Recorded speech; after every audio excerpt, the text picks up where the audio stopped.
mulai dalam pendalaman Alkitab malam hari ini. Bapa di dalam surga, syukur dan terima kasih Tuhan untuk kesempatan yang Tuhan sudah sediakan dan berikan bagi kami. Untuk malam hari ini kami berkumpul bersama di dalam Zoom online ini untuk kami sama-sama mengikuti pendalaman Alkitab. Terima kasih Tuhan, kesempatan yang Tuhan berikan buat kami untuk semakin mengenal, mengerti kebenaran firman-Mu adalah kesempatan yang luar biasa yang bagi kami rindu untuk terus diperlengkapi dengan kebenaran firman-Mu. Tuhan urapi hamba-Mu, Bapak Pendeta Dr. Timotius Widodo, yang akan menyampaikan kebenaran firman Tuhan dan materi PA malam hari ini bagi kami semua. Urapan dan kuasa Roh Kudus turun atas hamba-Mu, juga kami semua yang hadir malam hari ini. Kami diberi pengertian yang baru oleh kuasa Roh-Mu, kami semakin mengerti kebenaran firman Tuhan, dan terlebih daripada itu, Roh Kudus akan terus mengerjakan dan menggerakkan hati dan pikiran kami, untuk kami semakin dewasa di dalam Tuhan, dan memiliki kerinduan untuk kami melayani Tuhan di sisa hidup kami, di setiap kesempatan yang Tuhan sudah berikan dalam hidup kami ini. Terima kasih Tuhan, kami menyerahkan acara PA malam hari ini dari awal sampai pada akhirnya nanti akan berjalan dengan baik dalam pimpinan kuasa-Mu, tidak ada gangguan apapun, baik sinyal maupun yang lain, dan kami bisa menikmati malam hari ini, menerima setiap berkat rohani dengan sukacita di dalam nama Tuhan Yesus Kristus. Kami sudah berdoa. Amin. Ya. Waktu dan tempat langsung saya berikan kepada hambanya, Bapak Timotius Widodo. Mari. Ya, makasih Pak James. Selamat malam, Bapak Ibu semua yang dikasihi oleh Tuhan. Nah, lagu ini mengingatkan kita ya, bahwa orang yang mengasihi Tuhan, mencintai Tuhan itu adalah orang yang juga mencintai firman-Nya. Amin, saudara. Karena mengasihi Tuhan tidak bisa dipisahkan dengan mengasihi firman-Nya. Kalau orang berkata, aku mengasihi Tuhan, tapi tidak mencintai firman, bohong, omong kosong, saudara. Ya, jadi mengasihi Tuhan itu pasti juga mengasihi firman-Nya. Nah, untuk itu kita semua malam hari ini boleh bersama-sama di pertemuan hari ini untuk belajar kebenaran firman Tuhan. Nah, malam ini kita akan melanjutkan materi kita, yaitu tentang kualifikasi pelayan Tuhan. Nah, ada yang baru bergabung, nah saya akan ulang sebentar, Bapak Ibu Saudara, kualifikasi pelayan Tuhan. Nah, orang yang mengasihi Tuhan juga akhirnya orang itu melayani Tuhan, gitu ya. Itu bukti, tanda bahwa orang mengasihi Tuhan, pasti orang itu juga melayani Tuhan. Nah, sekarang kualifikasinya apa? Nanti dilihat di 1 Timotius 3 ayat 1 sampai dengan ayat ke-7. Nah, penekanannya yang jadi perhatian itu di ayat 1, Bapak Ibu. Nah, dikatakan, benarlah perkataan ini. Orang yang menghendaki jabatan penilik jemaat menginginkan pekerjaan yang indah. Perhatikan, orang yang menghendaki jabatan penilik jemaat di sini gembala, ya, diaken, saudara atau penatua, artinya yang mengembalakan atau melayani Tuhan, menginginkan pekerjaan yang indah. Nah, artinya Paulus sebenarnya ini menyindir. Pada umumnya orang itu suka dengan yang namanya jabatan. Ya, baik itu di dunia sekuler maupun di rohani, di gereja atau pelayanan, yang namanya jabatan itu dicari. Kalau perlu aku menjabat seumur hidup sampai mati, mungkin gitu ya saudara. Pada periodenya sudah ada 1 periode atau 2 periode, tapi ada orang yang berkata, aku mau jadi apa? Katakanlah sebutkan jabatannya apa? Seumur hidup. Nah, oke, nggak apa-apa kalau punya komitmen memimpin dan akhirnya mencurahkan seluruh hidupnya ke sana. Tetapi masalahnya adalah mau jabatan, tapi saudara tidak kerja atau dengan kata lain yang mengerjakan orang lain, saudara. Jadi jabatan itu hanya nama saja. Nah, ini yang jadi masalah ya. Namanya ditulis sebagai apa, tapi yang mengerjakan orang lain. Nah, ini kan kacau, saudara. Lebih baik orang seperti ini nggak usah menjabat. Toh yang mengerjakan orang lain. Nah, ini yang harus diingat. Nah, kalau sudah punya komitmen menjabat, saudara, maka harus melakukan sebagai tugas dan tanggung jawabnya. Selalu dicari orang, tapi harus dilihat. Makanya ayat 2 dan seterusnya, Paulus menjelaskan lebih detail lagi. Menghendaki jabatan boleh, tapi harus, nah yang pertama ya saudara, secara cepat. Orang yang tidak bercacat, ayat 2. Bukan berarti hidupnya tanpa dosa, tetapi mempunyai reputasi yang tidak bersalah atau tidak dapat bercela. Artinya punya nama baik, saudara. Jangan sampai timbul ketika disebut nama si A katakanlah, langsung orang banyak atau siapapun ribut. Siapa? Si A. Loh, dia itu begini. Nah, masalah, saudara. Ya, apakah dia sudah bertobat? Kita nggak tahu loh. Hati-hati loh. Nah, kan selalu begitu, saudara. Dulu pernah saya mengundang hamba Tuhan, saudara ya. Kan kita nggak pernah tahu latar belakangnya seperti apa. Nah, kemudian ada teman. Lalu teman ini tanya, minggu kemarin yang khotbah si A ini ya? Iya, kenapa? Wah, kalau saya sih tidak akan ngundang dia, Pak. Loh, kenapa? Dulu dia begini, itu teman masa kecil saya. Wah, rusak amoral. Loh, coba, saudara. Walaupun sekarang mungkin sudah bertobat, ya, tapi karena punya masa lalu yang buruk, saudara, itu diingat terus. Makanya hamba Tuhan tidak boleh jatuh dalam dosa. Tidak boleh punya cacat, saudara. Sekali sedikit ada cacatnya, jadi bahan omongan. Nah, akhirnya nggak bisa naik kan, padahal sudah bertobat, saudara. Nah, itu yang seringkali terjadi. Lalu yang kedua, suami dari satu istri. Nah, ini pasti di dalam pernikahan, kehidupan rumah tangga yang monogami ya, saudara. Karena keluarga, saudara, itu istilahnya jemaat kecil atau gereja kecil, itu keluarga. Makanya firman Tuhan mengatakan bagaimana seseorang bisa mengurus jemaat kalau nggak bisa mengurus keluarganya. Nah, fatal, saudara. Ngurus yang kecil saja tidak bisa, apalagi ngurus jemaat yang besar. Makanya dikatakan suami dari satu istri, kepala rumah tangga yang baik, ada hubungannya di ayat berikutnya.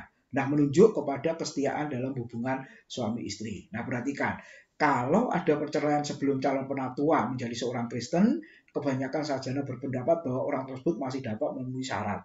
Tetapi jika bercerai sudah percaya, ia dianggap cacat. Jadi nggak boleh, saudara. Kalau ada perceraian lalu melayani Tuhan itu masalah. Sebab ketika diberi tema tentang keluarga, pusing dia, saudara. Iya kan? Karena dia cerai. Terus dia menyampaikan firman Tuhan atau melayani. Kemudian diberi tema tentang keluarga yang harmonis. Nah, masalah. Dia nggak bisa cerita, nggak bisa khotbah, saudara. Karena dia mengalami yang sebaliknya. Ya, nah jadi benar-benar ini diperhatikan. Lalu yang ketiga dapat menahan diri, artinya seimbang dalam hal menguasai diri, berpantang terhadap semua hal yang berlebihan, mengontrol emosi, nah itu wajib ya, saudara. Bijaksana merupakan sikap hati-hati dan mempunyai pikiran sehat. Ia harus memiliki hikmat Allah di dalam pengambilan keputusan. Sama seperti Raja Salomo yang mohon hikmat Allah untuk mengadili umatnya. Saudara, bijaksana. Nah, jadi seperti masa sulit sekarang, ada gereja-gereja yang memang bijaksana. Enggak dulu dengan jemaat, ternyata betul, saudara. Positif, terpapar. Ya, ini lagi susah nih tempat kami, saudara, gembala sekeluarga, ya, lalu ada penatua, jemaat, ini dapat laporan lagi, ada yang positif ya, mulai kemarin, aduh, saudara. Makanya kami ibadahnya tanpa jemaat. Nah, akhirnya diputuskan seperti itu. Bahkan ulang tahun gereja bulan depan pun secara virtual. Ya nggak enak, saudara. Biasa jemaat datang gitu ya. Ini nggak ada sama sekali, kosongan. Yang bagian konsumsi bertanya, saya sediain berapa kotak ini? Ya, berapa bungkus ini? Biasanya sampai 90 sampai 100 Bapak Ibu. Tapi kali ini 25 saja. Loh, kok sedikit 25? Ya, hanya pelayan Tuhan. Yang datang WL Singer, tim pujian 3, tim musik 5, sudah berapa?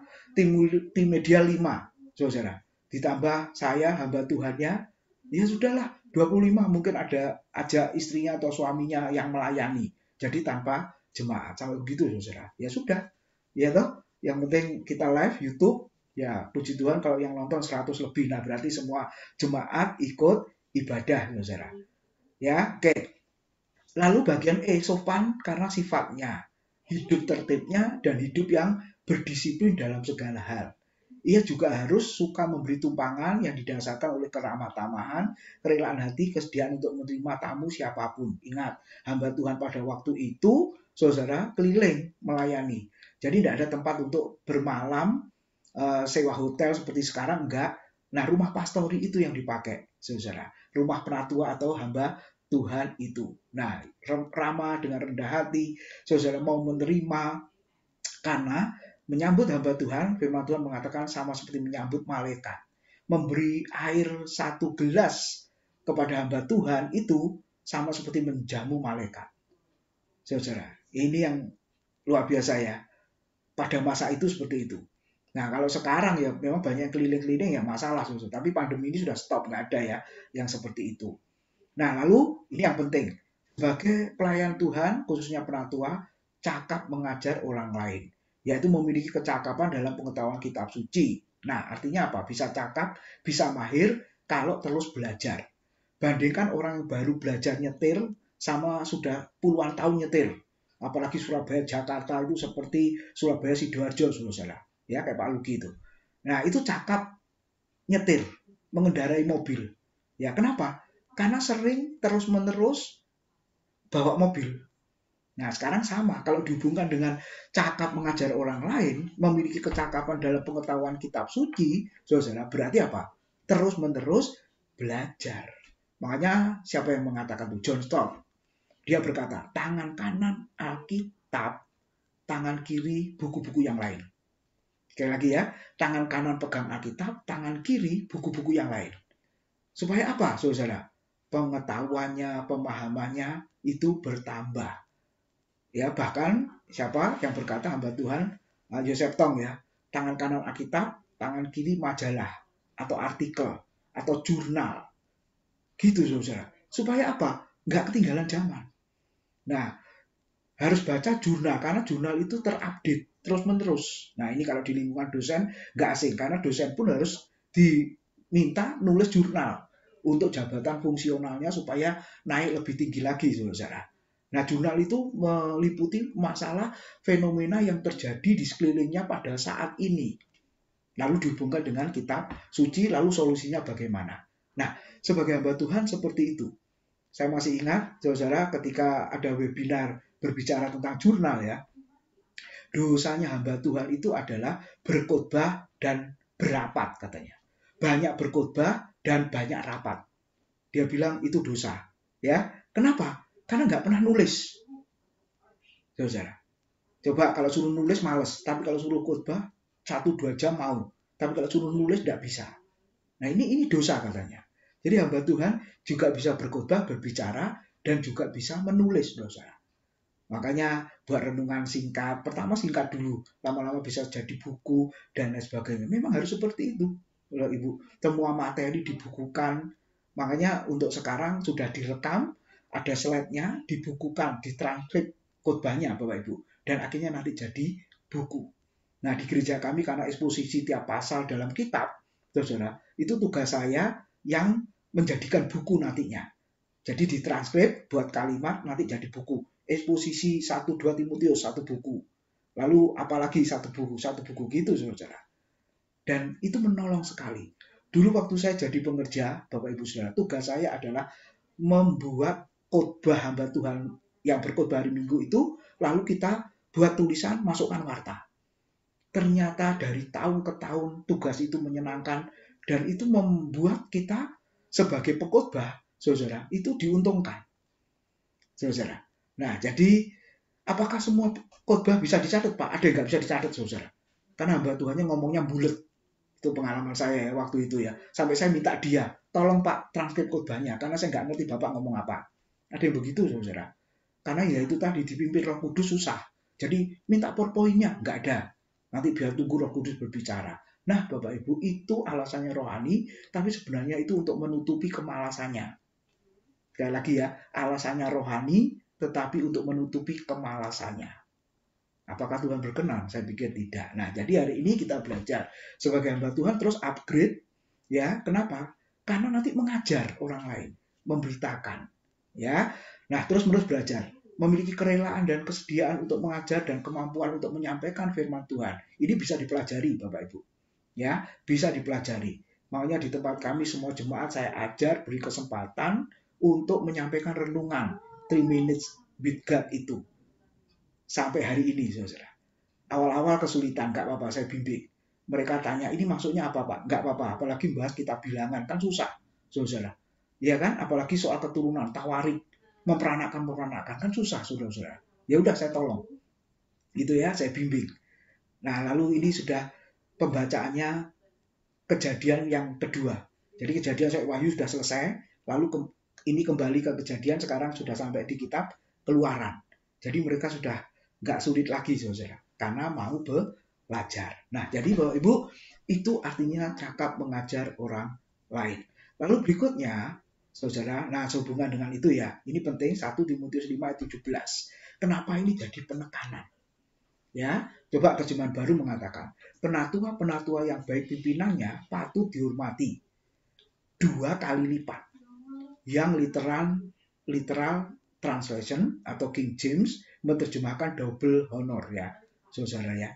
Terutama mereka yang dengan jerih payah berkhotbah dan mengajar.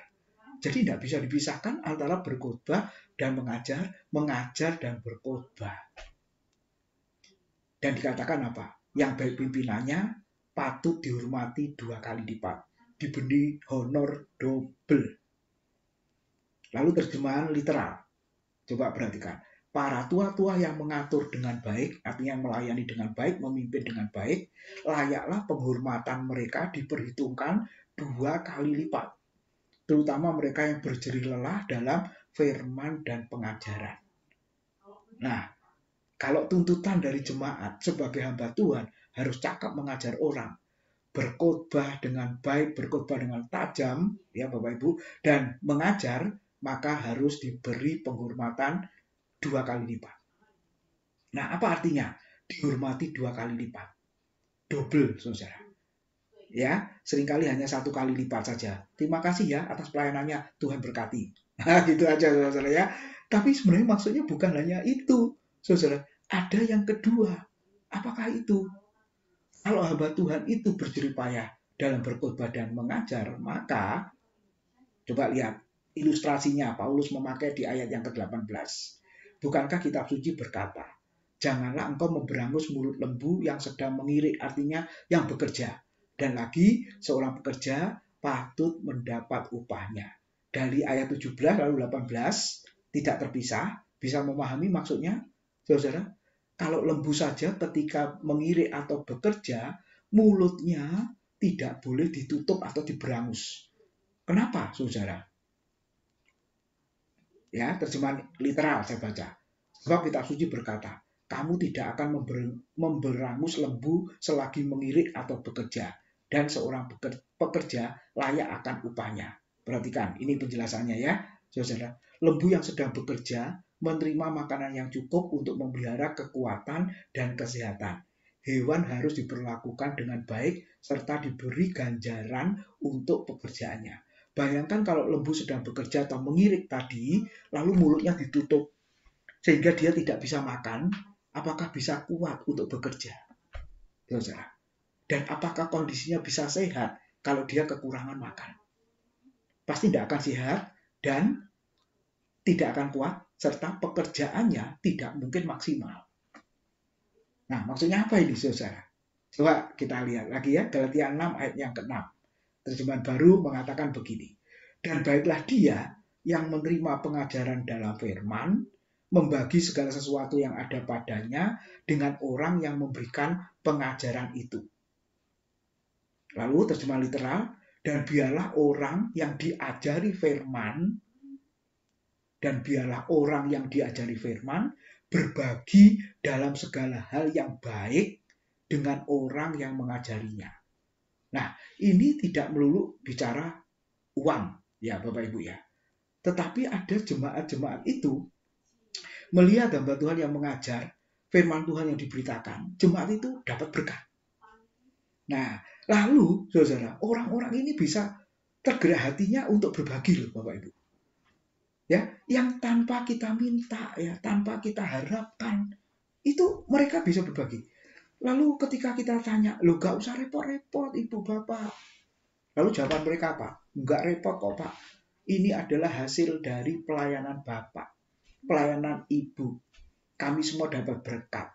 Jadi ini enggak sebanding dengan pemberian berkat rohani yang Bapak Ibu berikan. Wah, kalau semua jemaat seperti itu, saudara, maka hamba Tuhan yang berjerih payah di dalam berkhotbah dan mengajar pasti lebih semangat lagi untuk melayani Tuhan. Oke, kita singgung lagi apa yang dikatakan Paulus ya. 1 Korintus 9 ayat 7 sampai dengan 12. Siapakah yang pernah turut dalam peperangan atas biayanya sendiri? Siapakah yang menanam kebun anggur dan tidak memakan buahnya? Atau siapakah yang mengembalakan kawanan domba dan yang tidak minum susu domba itu? Apa yang kukatakan ini bukanlah hanya pikiran manusia saja. Bukankah hukum Taurat juga berkata-kata demikian? Sebab dalam hukum Musa, nah ini yang dikutip tadi ya saudara-saudara, ada tertulis, ini kitab Taurat ya, janganlah engkau memberangus, menutup mulut lembu yang sedang mengirik atau bekerja. Lembukah yang Allah perhatikan? Atau kitakah yang ia maksudkan? Ya, untuk kitalah hal itu ditulis, yaitu pembajak harus membajak dalam pengharapan, dan pengirik harus mengirik dalam pengharapan untuk memperoleh bagiannya. Ayat 11. Jadi, jika kami telah menaburkan benih rohani bagi kamu, firman Tuhan pada jemaat, berlebih-lebihankah kalau kami menuai hasil duniawi daripada kamu? Nah ini saudara-saudara, makanya Paulus tadi berkata, hamba Tuhan yang berjeripayah di dalam berkhotbah dan mengajar harus diberi penghormatan 2 kali lipat. Ya, kalau orang lain mempunyai hak untuk mengharapkan hal itu daripada kamu, bukankah kami mempunyai hak yang lebih besar? Tetapi Paulus berkata, kami tidak menggunakan hak itu. Sebaliknya, kami menanggung segala sesuatu supaya jangan kami mengadakan rintangan bagi pemberitaan Injil Kristus. Artinya apa, saudara? Paulus, kalau mau jujur, tidak full time melayani Tuhan. Karena dia tetap bekerja sebagai tukang tenda. Nah, karena dia dapat penghasilan dari pekerjaannya itu untuk memenuhi hidup dan pelayanannya, makanya dia berkata, kami tidak perlu diberi hak yang seperti itu. Makanya dikatakan haknya Paulus apa di sini? Ketika aku melepaskan hak itu. Nah, jadi tidak boleh, ini ada hamba Tuhan yang berprinsip seperti ini. Aku bekerja, sudah dapat gaji dari pekerjaanku. Ketika aku diundang atau diminta melayani, maka persembahan kasihnya, berkatnya saya terima, tapi uangnya, persembahannya saya kembalikan. Kenapa? Tidak boleh. Itu untuk hamba-hamba Tuhan yang benar-benar full timer ya, full time, full heart ya, yang berkhotbah dan mengajar. Itu haknya dia. Nah, saudara, kalau begitu kita bisa melihat, saudara, nah ini ya, Paulus bekerja sebagai tukang tenda, makanya dia melepaskan hak itu. Tetapi tidak semua hamba Tuhan seperti Paulus. Ada hamba Tuhan yang full timer melayani Tuhan. Dan yang terpenting apa?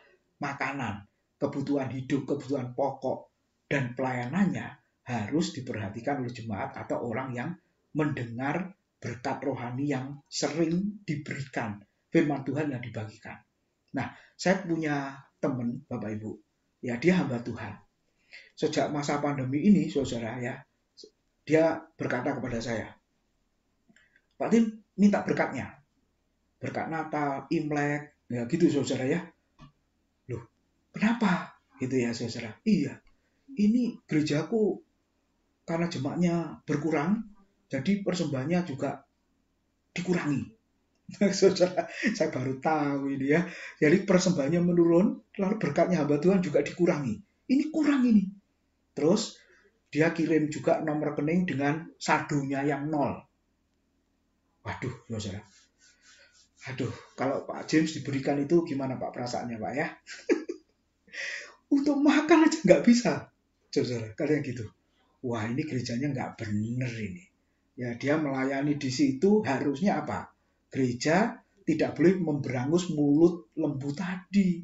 Sedang mengirik, sedang bekerja. Dia kan melayani Tuhan. Harus dipenuhi kebutuhan pokoknya. Soal makanannya itu. Nah kadang-kadang seperti itu ya. Nanti ketika ditanya alasannya, berharap sama Tuhan. Beriman sama Tuhan. Betul Bapak Ibu. Ya, tapi jangan lupa loh. Ya, ini kan bukan gereja Presbyterian yang saudara khotbah nggak khotbah, melayani nggak melayani, tiap bulan dapat gaji. Ya toh, saudara, ini gereja Pentakosta heranlah atau terheran-heran. Nah, kalau gereja nggak memperhatikan begitu, terus gimana, saudara? Nggak boleh. Sudah melanggar 1 Timotius 5 ayat 17 tadi. Penatua yang baik pimpinannya atau hamba Tuhan yang melayani, yang sangat baik dan berjerih payah di dalam berkhotbah dan mengajar, harus diberi penghormatan, diberi honor 2 kali lipat. Artinya ya ucapan terima kasih, ya persembahan kasih, saudara. Paulus ngomongnya begitu. Nah, jadi kita lihat, kalau untuk hamba Tuhan full timer, ya jemaat yang dilayaninya memang wajib, saudara. Tapi kalau sudah bekerja, ya sudah nggak usah. Bahkan nggak dipikirin, saudara. Dapat, nggak peduli. Karena aku sudah dapat gaji tiap bulan. Nah, ini yang kita pelajari, saudara. Dia cakap mengajar. Maka orang yang seperti ini, apalagi coba lihat, Bapak Ibu. Makanya banyak hamba Tuhan yang nggak mau jadi dosen ya, mengajar nggak mau. Kenapa? Karena bahannya banyak sekali itu loh. Saudara bisa hitung itu bukunya ada berapa itu? Baik yang tebal maupun yang tipis. Kalau saudara masih seneng beli buku yang tebal sama yang tipis, harganya berapa?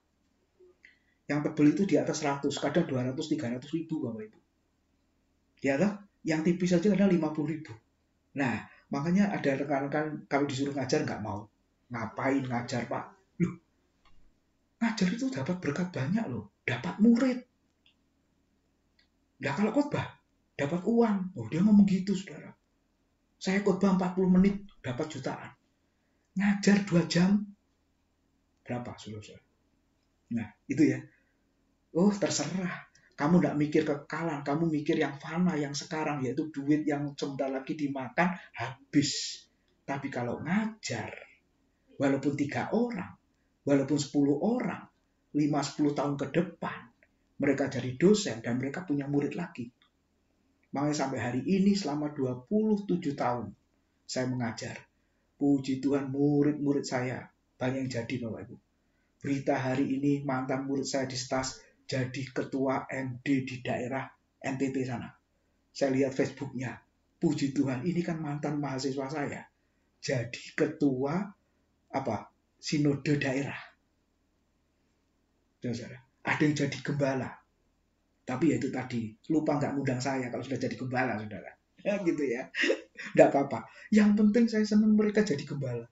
Ada yang jadi dosen juga. Lanjut S3. Wah, saya senang, saudara. Nah, mereka punya jemaat, mereka punya mahasiswa. Mereka punya murid-murid. Nah, itu loh Bapak Ibu. Makanya sampai hari ini, saya tetap mengajar. Kenapa? Saya mempersiapkan. Demikian juga malam hari ini. Kalau Bapak Ibu setelah materi selesai, semua melayani, saya sukacita sekali. Kenapa Yesus 3,5 tahun itu mengajar? Dia mempersiapkan muridnya. Walaupun tidak semua murid menyenangkan, memuaskan hatinya. Salah satu gugur ya, Yudas Iskariot. Lalu apakah semua menonjol? Yang menonjol di Alkitab tidak banyak. Hanya siapa? Yohanes, Petrus, Yakobus, Matius. Lainnya, saudara seperti Thomas, Nathanael, Bartolomeus, mana mereka? Tapi sejarah gereja mencatat mereka semua akhirnya melayani Tuhan dan matinya sebagai martir Tuhan. Semua melayani Tuhan. Dan ingat, kekristenan pada abad pertama, walaupun berusaha dihancurkan, dibinasakan, tapi kekristenan tetap meledak, berkembang sampai hari ini. Nah, itu hasil dari apa? Pengajaran. Makanya Paulus berpesan pada Timotius, kamu tidak boleh kurang semangat untuk berkhotbah dan mengajar. Lalu kamu juga membina orang-orang lain yang namanya penatua-penatua, supaya mereka juga cakap mengajar orang lain.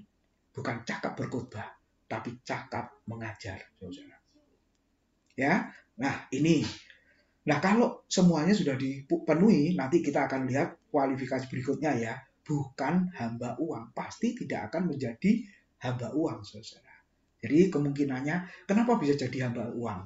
Karena serba kekurangan, nggak dicukupi, nggak dipenuhi. Makanya mereka cari uang sebanyak-banyaknya untuk kebutuhan hidup. Itu bisa jadi, saudara. Ya.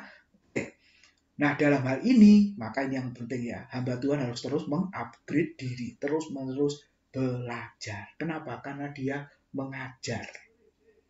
Bagikan aliran air yang terus mengalir. Apakah habis? Enggak. Karena kita diisi lagi dengan belajar. Lalu mengalir, dibagikan lagi. Terus lagi kita belajar. Lalu dibagikan lagi. Akan terus-menerus seperti itu.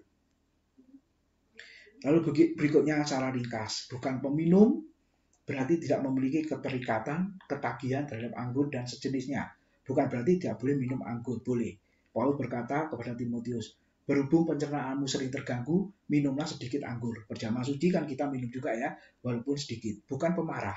Pemarah di sini adalah sifat yang suka bertengkar atau berkelahi atau orang yang cepat marah. Nah, sebagai hamba Tuhan nggak boleh masuk kategori ini, saudara. Tetapi ia harus orang yang ramah, yaitu lemah lembut, sabar, dan murah hati. Dengan kata lain, para pemimpin rohani atau pelayan Tuhan haruslah memiliki sifat dan karakter Kristus yang tercermin dalam buah Roh Kudus. Harus seorang pendamai, bukan suka perdebatan dan pertengkaran. Bukan hamba uang, yang ditanya Pak Willy kemarin ya. Berarti hidupnya tidak dikuasai uang atau materialisme. Seorang penatua bisa juga orang kaya. Memang gereja perlu orang kaya, saudara. Kalau nggak ada orang kayanya gimana? Untuk sewa hotel, bayar listrik, saudara, nggak bisa. Ya, tapi gereja perlu orang kaya yang mencintai Tuhan. Bukan orang kaya yang mencintai uang. Kalau mereka kaya tapi mencintai uang, nanti dia serba mengatur semuanya. Termasuk hamba Tuhannya diatur, repot, saudara. Jadi gereja perlu orang kaya yang mengasihi Tuhan. Akhirnya mereka mau melayani dengan harta benda kekayaannya. Membantu gereja, melayani gereja supaya gereja itu tetap eksis, tetap berdiri. Ya, seorang penatua bisa juga orang kaya, iya. Tetapi jika ia menjadi cinta uang, maka tidak memenuhi syarat. Ibrani 13 ayat 5 mengatakan, janganlah kamu menjadi hamba uang dan cukupkanlah dirimu dengan apa yang ada padamu. Karena Allah telah berfirman, aku sekali-kali tidak akan membiarkan engkau, dan aku sekali-kali tidak akan meninggalkan engkau. Lalu kita baca 1 Timotius 6 ayat 5, 9, 11, 17, 19 ya. Dikatakan seperti ini. Percecokan antara orang-orang yang tidak lagi berpikiran sehat dan yang kehilangan kebenaran, yang mengira ibadah itu adalah sumber keuntungan. Nah, ini Paulus menyinggung tentang pengajar palsu, pengajar sesat waktu itu yang ada di gereja Efesus. Terjemahan hurufiahnya, yang mengira ibadah itu adalah sumber cari uang. Yang mengira pelayanan itu adalah sumber cari uang. Nah, itu pengajar palsu pada masa itu, saudara-saudara. Memang ibadah itu kalau disertai rasa cukup, memberi keuntungan besar. Sebab kita tidak membawa sesuatu apa ke dalam dunia, dan kita pun tidak dapat membawa apa-apa keluar. Asal ada makanan dan pakaian, cukuplah. Puas ya, cukup. Tetapi mereka yang ingin kaya, terjatuh ke dalam pencobaan, ke dalam jerat, dan ke dalam berbagai-bagai nafsu yang hampa dan yang mencelakakan, yang menenggelamkan manusia ke dalam keruntuhan dan kebinasaan. Ini nasihat yang sangat jelas. Lalu kita melihat, saudara, karena akar segala kejahatan ialah cinta uang. Sebab oleh memburu uanglah, memburu, bayangkan saudara ya, beberapa orang telah menyimpang dari iman dan menyiksa dirinya dengan berbagai-bagai duka. Tetapi engkau, hai manusia Allah, man of God ya, hamba Tuhan, jauhilah semuanya itu. Kejarlah keadilan, ibadah, kesetiaan, kasih, kesabaran, dan kelemah lembutan. Peringatkanlah pada orang-orang kaya di dunia ini agar mereka jangan tinggi hati dan jangan berharap pada sesuatu yang tak tentu seperti kekayaan, melainkan pada Allah yang dalam kekayaannya memberikan kepada kita segala sesuatu untuk dinikmati.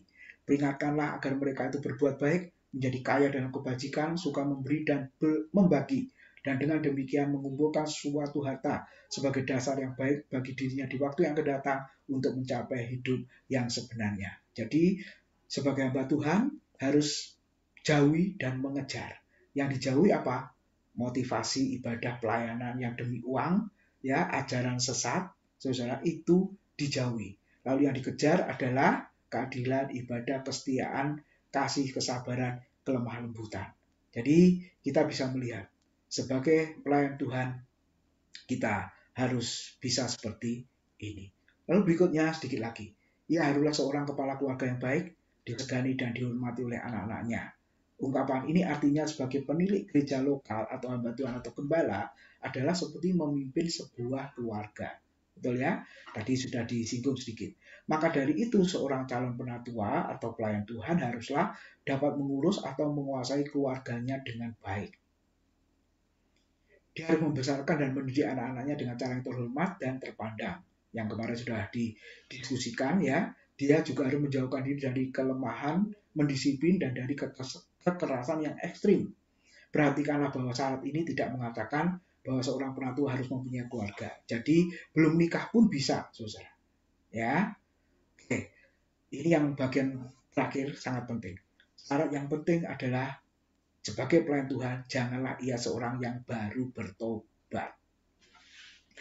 Nah, seringkali saudara ini yang terjadi. Bertobat nggak tahu, lahir baru apalagi, yes, pokoknya diangkat, puji Tuhan, seneng gitu ya saudara. Mestinya nggak boleh. Ya, nah kalau nuruti itu Pak, kan lama nggak akan memilih hamba Tuhan atau pelayan Tuhan, ya nggak apa-apa, biarin aja dulu, saudara. Jangan sampai semua masih baru mengenal Tuhan, baru bertobat, lalu suruh melayani. Wah, rusak saudara pelayanan itu. Karena mereka tidak mengerti apa itu pelayanan. Ya, nah ungkapan ini berarti bahwa kalau ada seorang yang belum dewasa dalam hal rohani, maka orang tersebut belum siap untuk menjadi seorang penatua. Calon penatua harus menghadapi berbagai pencobaan dan penderitaan supaya kenyataan imannya terlihat. Nah, ini ujiannya. Misalnya, kalau ia diperhadapkan dengan kesuksesan, apakah orang lain melihat ia menjadi sombong atau tidak? Nah, ini saudara. Kalau baru bertobat, wah, bisa berubah. Idealismenya bisa berubah, saudara. Oke, maka cara yang terakhir adalah ia harus memiliki nama baik di luar jemaat. Masih berhubungan dengan yang pertama tadi ya, reputasi yang baik. Kalau seseorang bersifat munafik di depan orang-orang non-Kristen, berarti kesaksiannya itu tidak baik dan nama Tuhan dipermalukan. Terima kasih, selamat berdiskusi, Tuhan berkati, selamat melayani. Saya serahkan Pak James.